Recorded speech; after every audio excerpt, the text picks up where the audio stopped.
여러분 야구를 좋아하십니까? 야구의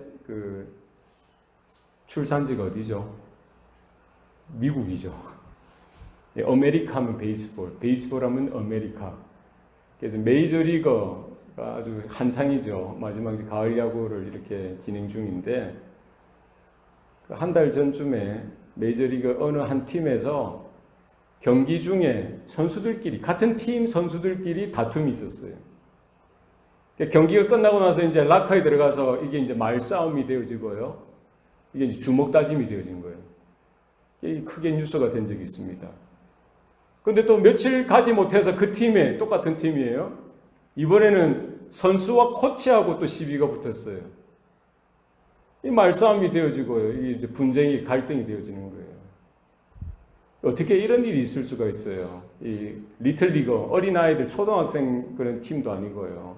어른인데 그것도 메이저리그면 세계적인 선수들이 모여서 고액의 연봉을 받고 이런 경기를 아주 탁월한 최고의 경기를 펼쳐야 할 그런 팀에서 돈은 그렇게 엄청나게 받아 먹고는요.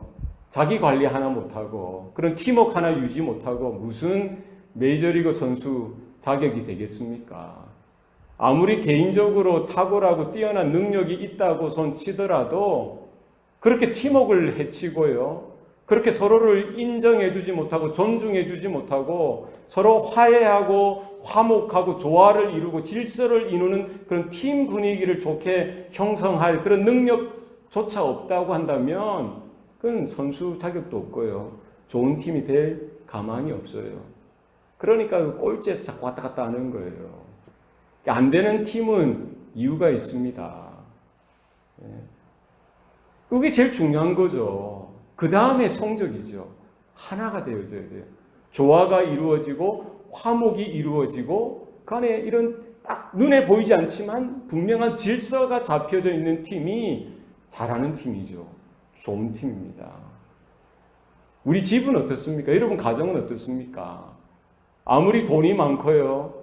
뭐 연봉이 많고 의리의리한 집에서 살고 좋은 차들도 많이 굴리고 애들은 좋은 학교 가고 뭐 시집장가도 잘 가고 그 얼마나 부럽습니까? 그런데 보니까 뭐예요? 모이기만 하면 싸우는 거예요.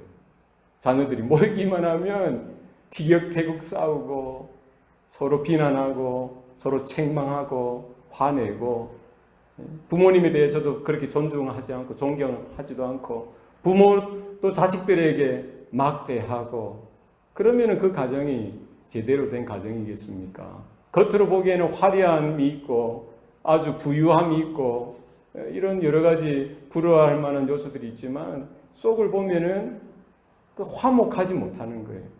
서로 조화롭게 그 가족의 구성원답게 서로 이렇게 하나 되지 못한다고 한다면 그건 뭐예요? 그는 지금 당장에는 좋은 것 같지만 그게 몇 날, 며칠 가지 못할 거예요. 그 무슨 집안이라고 합니까? 그런 집안을 무슨 집안? 콩가루 집안이에요. 우리 가정을 잘 돌볼 수 있길 바랍니다.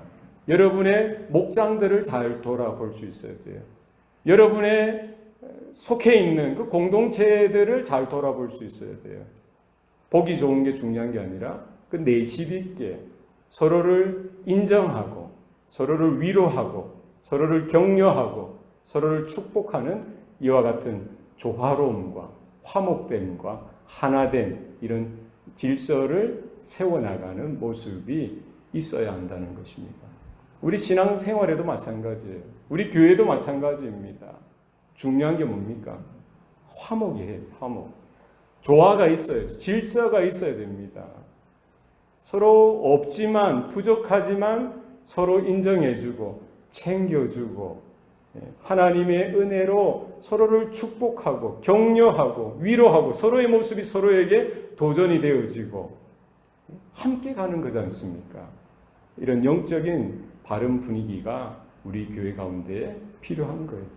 우리 신앙의 삶이 그렇습니다. 우리가 믿음으로 살아간다는 것, 우리 신앙으로 살아간다는 것이 하나님과의 관계가 첫 번째예요. 두 번째는 뭡니까? 사람들과의 관계가 바르게 되어져 있어야 되는 거예요. 하나님을 사랑하는 것을 우리가 마음을 다하여 하고 나서 이어서 우리는 뭐야 하는 거예요? 내 이웃을 내 몸과 같이 사랑하는 것입니다. 이것은 관계가 중요하다는 거예요.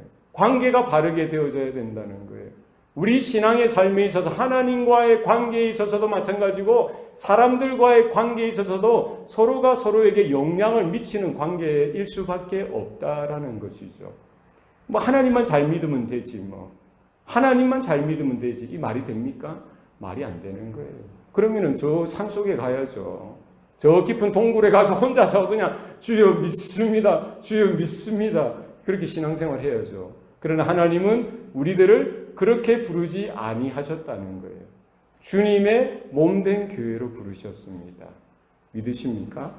우리에게 가정을 허락하시고 또 지역 공동체를 허락하시고 여러 친구들을 허락하시고 여러 이웃들을 허락하시고 또 그중에 믿지 않는 그런 불신자들과의 관계까지도 하나님은 관심 있어 하신다는 거예요.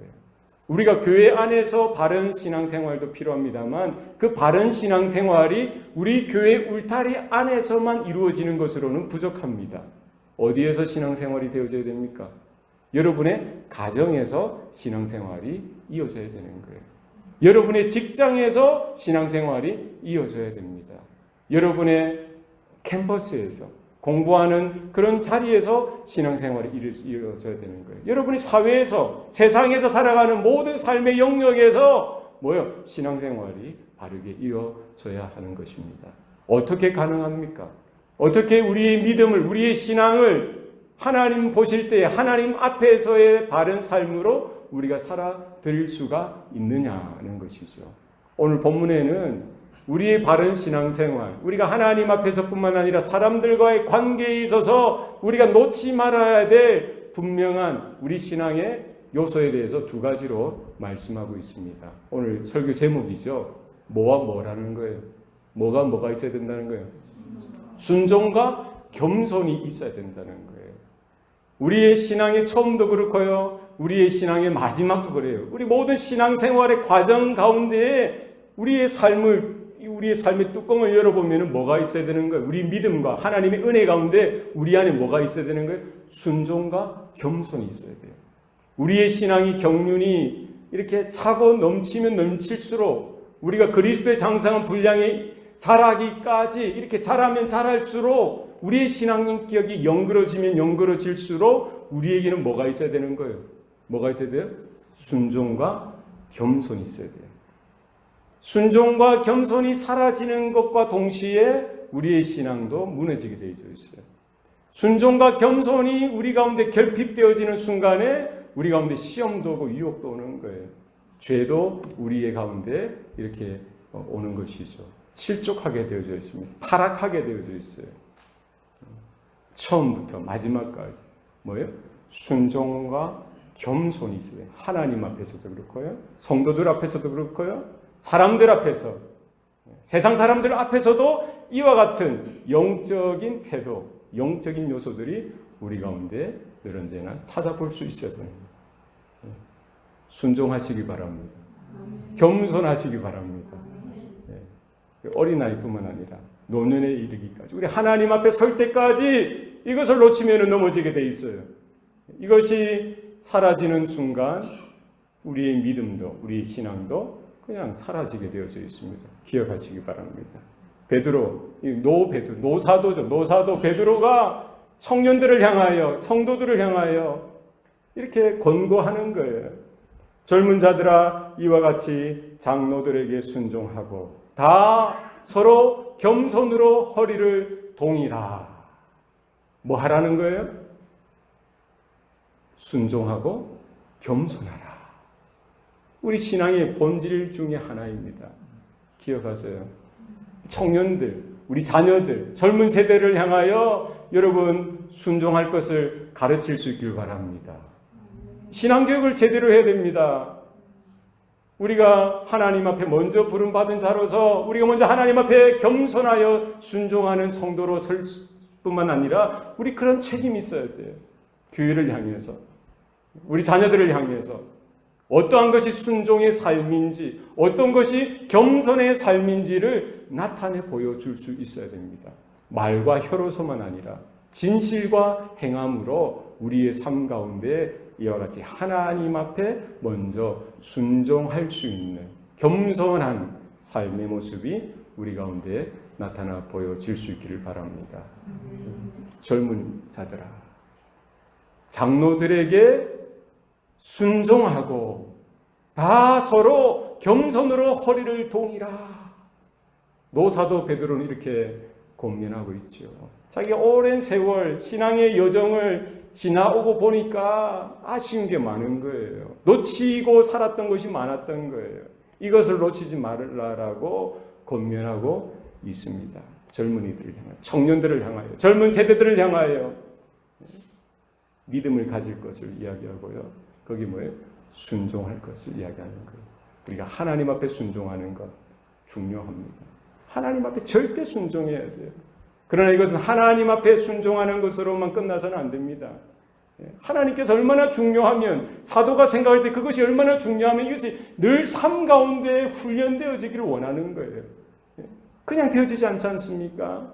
훈련되어져야 되는 거예요. 늘 언제나 트라이하고 시도하고 순종하기 위해서 몸부림치고 이런 것을 요구하는 거예요. 오늘 청년들을 향해서 이것이 이제 우리 교회 안에 있는 장로들 하면은 이제 교회 장로들, 목회자들 뿐만 아니라 사실은 뭐예요? 연장자들 이야기, 연장자들. 그러니까 교회 안에서 장로님들이나 교회 안에서 목회자들에게 순종하는 것 필요합니다.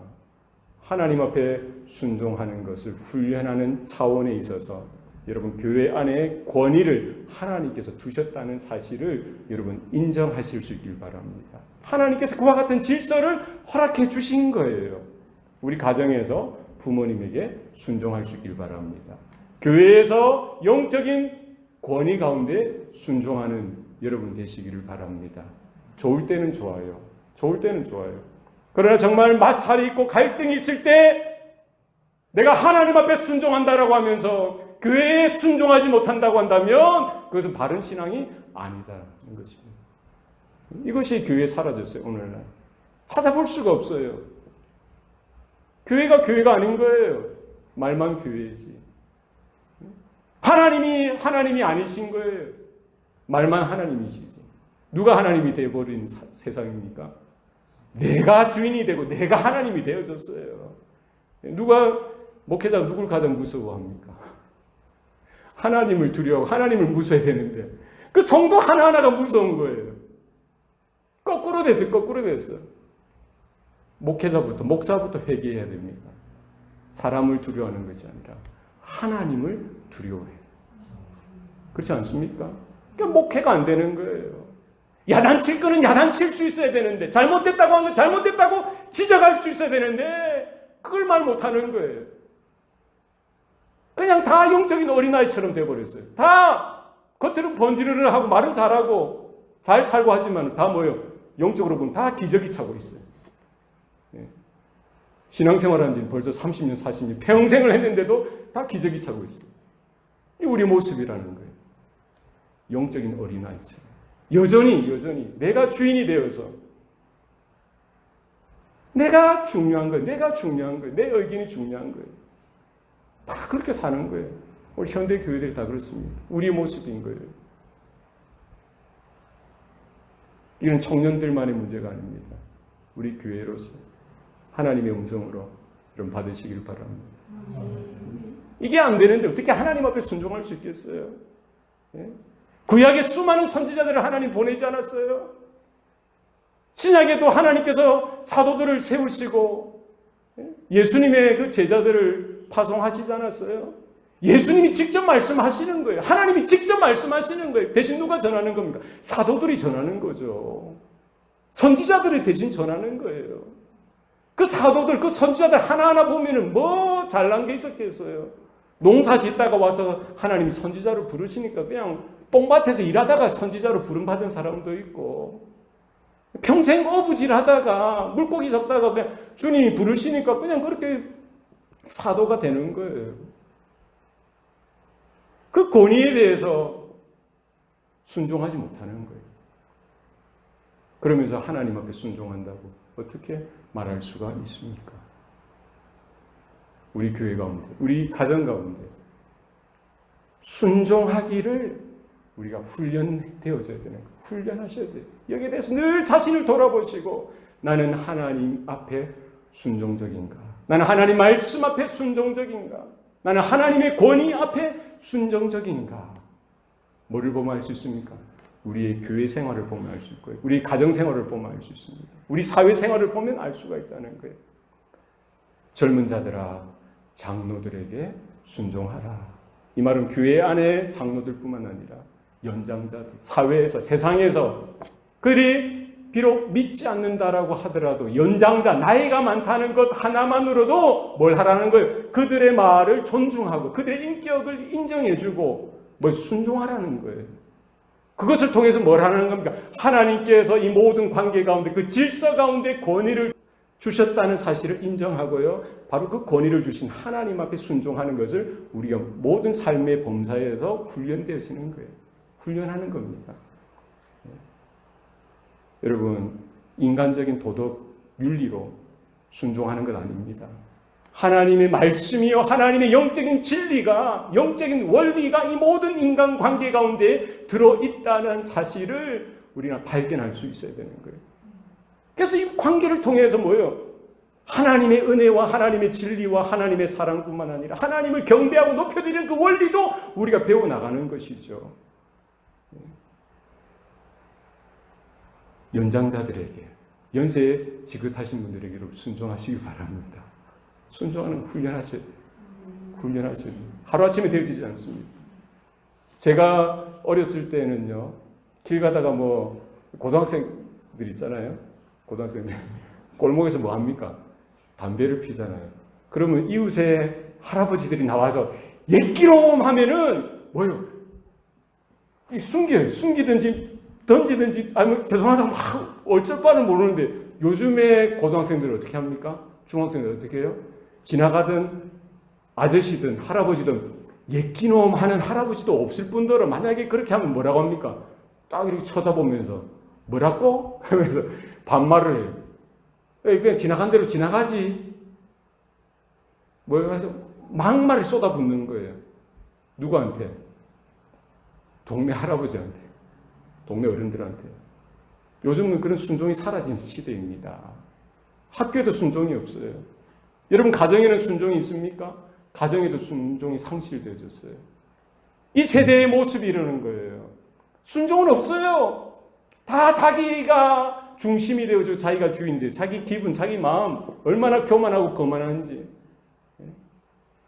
하나님은 그것을 대적하신다라고 오늘 본문은 이야기하고 있습니다. 하나님은 교만한 자를 대적하시되 겸손한 자들에게 은혜를 주시느니라. 이 시대는요, 순종이 사라졌어요. 겸손이 사라졌습니다. 이것이 이 세대 풍조입니다. 이것이 어디까지 들어왔습니까? 교회 안에까지 들어왔어요. 순종하기를 싫어합니다. 순종을 찾아볼 수가 없어요. 자기 좋을 때만 순종이죠. 자기가 편할 때만 순종이죠. 하나님 앞에 순종한다고 하면서 교회 가운데 참다운 순종의 훈련이 결핍되어져 있기 때문에, 순종에 대해서 배우지 못했기 때문에, 순종에 대해서 바라보지 못했기 때문에 성도들이 그렇게 살아온 거예요. 그렇게 살아왔던 거예요. 하나님의 말씀 앞에, 내 삶 가운데, 우리 가정 가운데 나는 하나님 앞에, 하나님의 권위 앞에, 하나님의 진리 앞에 순종적인가 돌아보는 저와 여러분 되시기를 바랍니다. 여러분, 순종과 겸손이 결핍되어지는 순간 죄악의 늪에 빠지게 되어지는 거예요. 실족하게 되어있습니다. 죄를 짓는 것입니다. 아담과 하와의 죄가 무엇입니까? 뭐예요? 아담과 하와의 죄가 뭐죠? 그 본질이 뭡니까? 순종하지 않는 거죠. 불순종이죠. 하나님을 향한 불신앙이죠. 하나님의 말씀을 이제 더 이상 듣기 싫어하는 거예요. 하나님의 말씀을 멸시하는 것이죠. 하나님을 멸시하는 것입니다. 하나님의 권위를 무시하는 거예요. 하나님 되심, 하나님의 존재에 대해서 더 이상 이제 개의치 않는 거죠. 그것이 더 이상 중요하지 않다는 거예요. 누가 중요하다는 거예요? 내 느낌이 더 중요한 거예요. 내가 보는 관점이 더 중요해졌다는 거예요.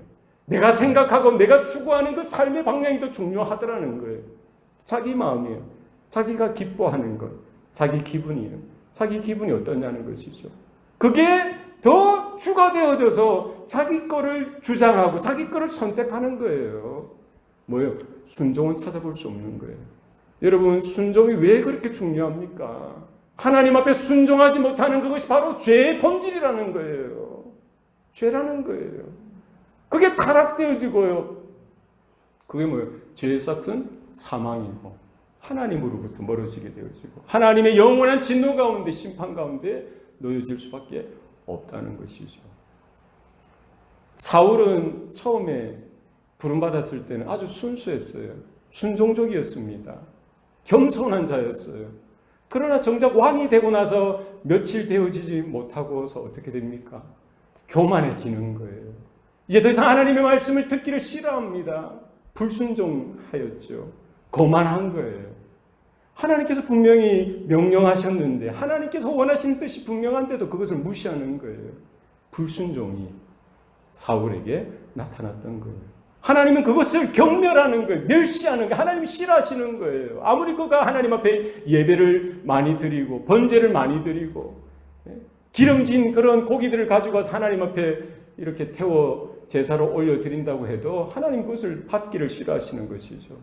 아말렉과의 전쟁에 있어서 하나님이 분명히 말씀하셨죠. 전쟁에 승리하고 나서 모든 것들을 소멸시키라, 전멸시키라는 거예요. 다 태워 없애라는 거예요. 근데 자기가 전쟁에 이기고 나니까 마음이 바뀐 거예요. 하나님의 말씀은 더 이상 자기 마음에 없었던 거예요. 누구 마음대로 합니까? 지 마음대로 하는 거예요. 자기 생각대로 하는 거예요. 자기가 다 합리화하는 거예요. 자기가 볼 때 멀쩡한 소를 왜 죽이냐는 거죠. 자기가 볼 때 은근 보화를 왜 그거를 다 파묻어야 되냐는 것이죠. 자기가 볼 때 멀쩡한 그 많은 사람들, 유능한 사람들 포로로 잡고 노예로 잡으면은 유능하게 쓰는데 왜 그 사람들을 다 죽여야 되느냐. 하나님을 위해서 내가 쓰면 더 좋은 거 아니냐. 하나님 제사 드릴 때에 이 소들을 가지고 제사 드리면 더 좋은 거 아니냐 하면서 뭐 하는 거예요? 하나님의 말씀을 듣지 않고 불순종하는 거예요. 그 죄죠. 하나님이 경멸하시는 겁니다. 하나님은 사무엘 선지자를 보내셔서 뭐라고 하세요? 뭐라고 하십니까? 사무엘상 15장 22절 말씀에 보면은요. 사무엘이 이르되 여호와께서 번제와 다른 제사를 그의 목소리를 청종하는 것을 좋아하신 같이 좋아하시겠나이까. 순종이 뭐보다 낫고 제사보다 낫고 듣는 것이 숫양의 기름보다 나으니 이는 거역하는 것은 점치는 죄와 같고 완고한 것은 사신 우상에게 절하는 죄와 같음이라. 여러분 기억하세요. 우린 순종을 가볍게 생각했는데 순종을 아무것도 아니라고 생각했는데 그게 아니에요. 하나님이 찾으시는 것, 하나님의 모든 관심은 어디에 있는 거예요? 우리 성도들 마음에 순종이 있느냐 없느냐 이것을 보시는 거예요. 우리 아무리 큰 일들을 하고 뭐 대단한 예배를 드리고 대단한 목회를 하고 대단한 사역을 하고 물론 그것도 우리 입장에서는 중요할 수 있죠. 그러나 하나님의 관점에서는 뭐가 보세요? 하나님 뭐 보세요? 순종 있는 순종. 우리가 아무리 뭐 삐까뻔쩍하게 예배 드리고요, 아무리 화려한 뭐 성전에서 예배 드린다고 해도 정말 사울과 같이 하나님의 말씀은 귓등으로도 듣지 않고요, 자기 마음대로 하는 그런 예배고 그런 사역이고 그런 목회고 그런 삶이라고 한다면 하나님은 기뻐하시지 않는 거예요. 순종이 제사보다 낫고 듣는 것이 숫양의 기름보다 낫다는 사실을 여러분 기억하시길 바랍니다. 또 반대로 뭐예요? 거역하는 것. 거역하는 것은 뭡니까? 순종하지 않는 것이죠. 거역하는 것은 점치는 죄와 같고 완고한 것은 뭐 교만한 것이죠. 겸손하지 않는 것이죠. 완고한 것은 뭐와 같다는 거예요? 사신 우상에게 절하는 것과 같다는 거예요. 그러니까 오늘 베드로가 말하는 순종과 겸손의 메시지는 엄청난 메시지였던 것입니다. 여러분 우리 신앙의 근간을 뒤흔드는 그런 메시지입니다. 뿐만 아니라 우리의 신앙을 견고히 해주고 우리의 신앙을 더욱더 안정되게 할 수 있는 그 분명한 영적인 요소가 순종에 있고 겸손에 있다는 사실을 기억하시길 바랍니다. 주님께서 행하셨던 것이 바로 그거예요. 주님의 삶 자체가 바로 순종이요 겸손이었던 거예요. 주님의 또 다른 별명이 될 수 있는 거예요. 나는 마음이 온유하고 겸손하니 내 멍에를 메고 내게 배우라. 너희 마음에 쉼이 있으리라. 내 멍에는 쉽고 내 멍에는 가벼움이니라. 주님이 온유하시고, 온유하다는 말씀 뭐예요? 온유하다는 것은 순종적이라는 거예요. 주인의 뜻대로, 아버지의 뜻대로 이렇게 나아가는 삶이 바로 온유한 거예요. 온유하다는 말 중에 잘 길들여지는 거예요. 야생마가 잘 길들여지는 그런 모습, 그런 이미지가 있어요. 야생마는 자기 마음대로 막 길길이 날뛰죠. 그러나 주인에게 매여서 주인의 훈련에 따라서 자신의 야성미가 다 꺾여지는 거예요. 자신의 교만이 다 꺾여지는 거예요. 자신이 하고 싶은 모든 것들이 욕망이 다 꺾어지는 거예요. 길들여지는 거예요. 진리 가운데 길들여지고요. 하나님의 생명 가운데 길들여지고요. 하나님의 전능한 손길 가운데 길들여지는 거예요. 누구 뜻대로? 주인의 뜻대로, 아버지의 뜻대로. 그것이 온유함입니다. 우리 성도들은요, 온유함이 있어야 돼요. 주님처럼 온유함이 있길 바랍니다. 이것이 뭐로 나타납니까? 순종으로 나타나는 거예요. 주님이 그러셨어요. 근본 하나님과 동등되으신 그분인데 이 하늘 보좌를 다 버리시고 이 낮고 천한 땅으로 오셨던 거예요. 우리 죄인들의, 우리 육신의 모습을 입고요, 가장 낮은 자리로 처하시고요, 주님이 아버지께서 원하시는 그 자리에 쓰셨던 것을 볼 수가 있습니다. 어디까지요? 십자가에 죽으시는 데까지. 그 주님의 뜻이기 때문에, 아버지의 뜻이기 때문에 그냥 순종하시는 거예요. 자기 뜻이 아니라 아버지의 뜻을 구하면서 그렇게 가셨던 것을 볼 수가 있습니다. 여러분, 순종은 하루아침에 되어지지 않습니다. 젊을 때부터 훈련되어져야 되는 거예요. 교회에서뿐만 아니라 가정에서, 여러분의 직장에서, 여러분의 삶의 터전에서 모든 권위에 순종하기를 여러분 힘쓰시길 바랍니다. 힘쓰셔야 돼요.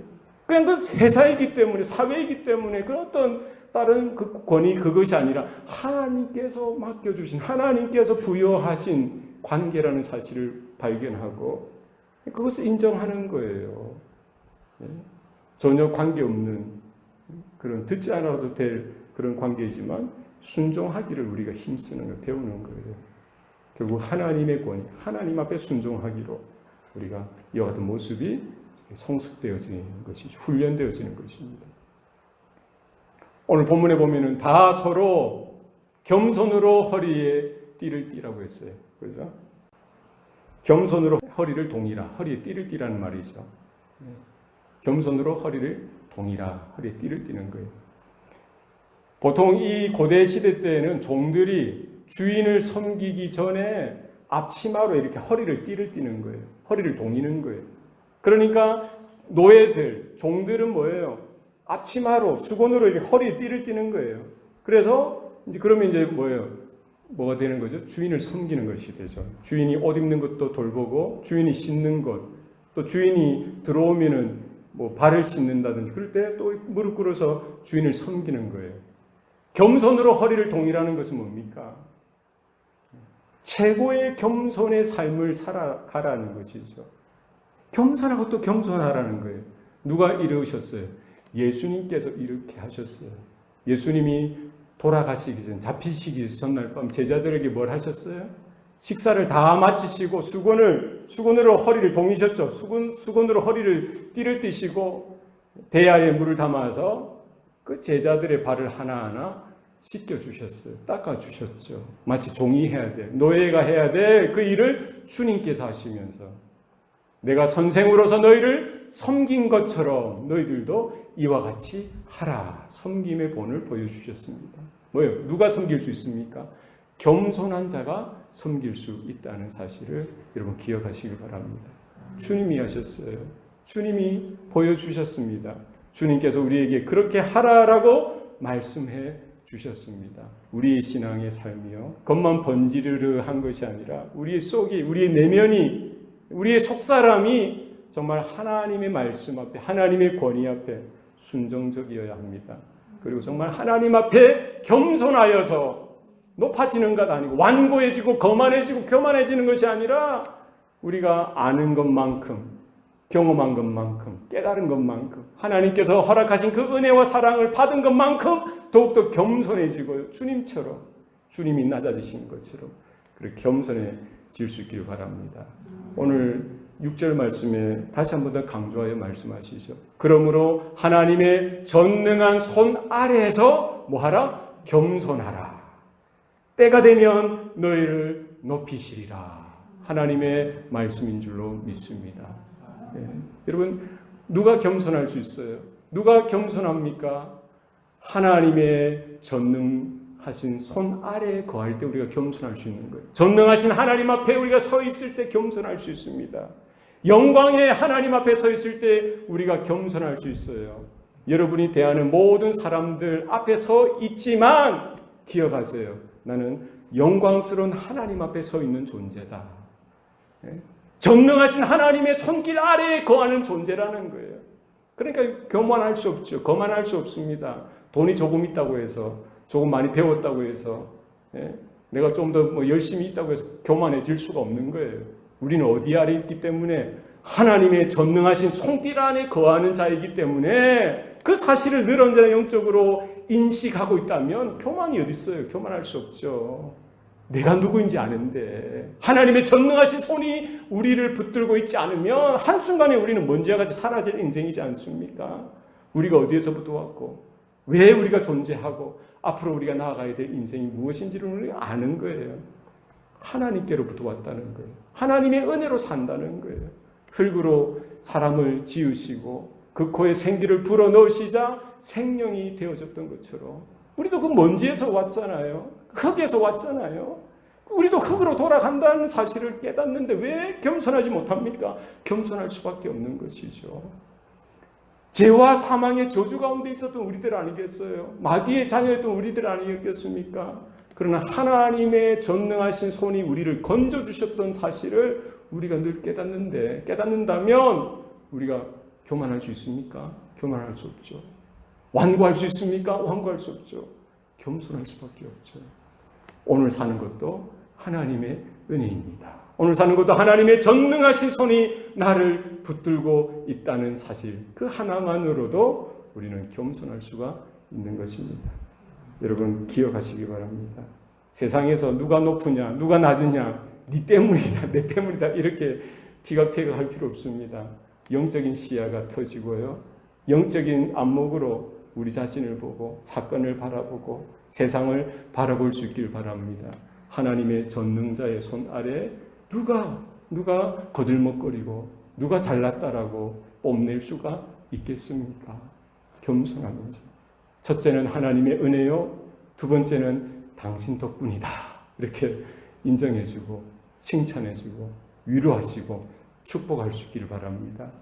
누가 높이십니까? 내가 높이는 거 아니에요. 사람들이 높이는 것 아닙니다.